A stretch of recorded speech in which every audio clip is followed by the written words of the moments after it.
جو حق بیان کرتا ہے، دکھ اور تکالیف آزمائش بھی اسی کو آتی ہے۔ منافق اور جھوٹے انسان کو اچھا جانا جاتا ہے ہمارے معاشرے میں۔ تنہائی وہ شے ہے جس میں انسان یا تو اللہ کی طرف رجوع کرتا ہے یا تو شیطان کی طرف، پس جس نے جس کی طرف رجوع کیا اس نے اسی کو ہی پایا۔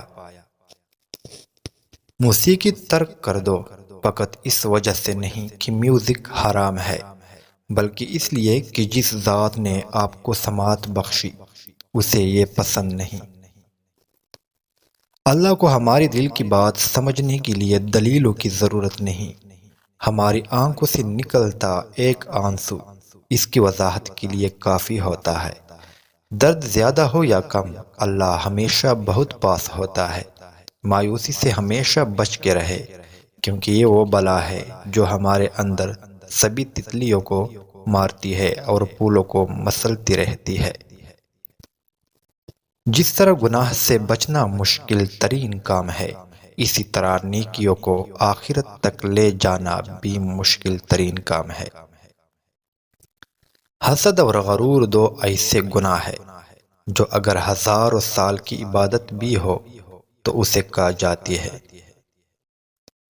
زندگی میں دکھ جس شدت کا بھی ہو، اللہ نے آپ کو آپ کے حصے کا سکھ بھی ضرور دینا ہے۔ آپ کا حساب کتاب شاید غلط ہو جائے، لیکن اس کے پاس سارا حساب کتاب بالکل اپنی اصلی حالت میں موجود ہے۔ وہ اگر دکھ سے گزار رہا ہے تو سکھ بھی اسی کے در سے ہی ملے گا۔ اپنی صبح، اپنی شامیں، اپنے دن، اپنی راتیں قرآن کریم کی تلاوت سے سجائے اور زندگی کو قرآن و سنت کے مطابق بنائے۔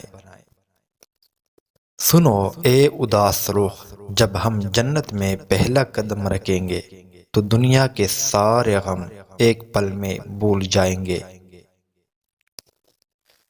کوشش کرے مسکراہٹ کا سبب بنے، نہ کہ دل آزاری کا، کیونکہ اس کٹن دور میں کسی کے چہرے پر مسکراہٹ لانا بھی صدقہ ہے۔ مسکرائیے اور مسکراہٹ کی وجہ بنے۔ زندگی میں اکثر مقامات پر میں نے جانا کہ میرے ساتھ اللہ کی سوا کوئی نہیں ہے، اور تب ہی مجھے اندازہ ہوا کہ صرف اللہ کا ہونا کس قدر بہتر ہے۔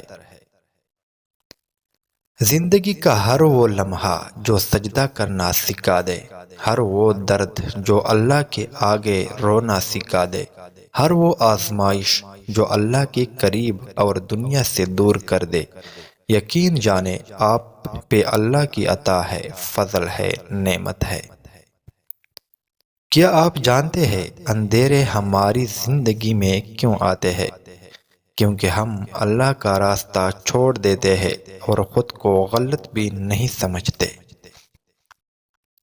گناہ کبھی دکھائی نہیں دیتے، مگر ان کا وزن بے تحاشا ہوتا ہے، اور پھر یہ گناہ دل و دماغ کو اتنا بوجھل کر دیتے ہیں کہ ہمیں کہیں سکون نہیں ملتا، نہ رشتوں میں، نہ زندگی میں۔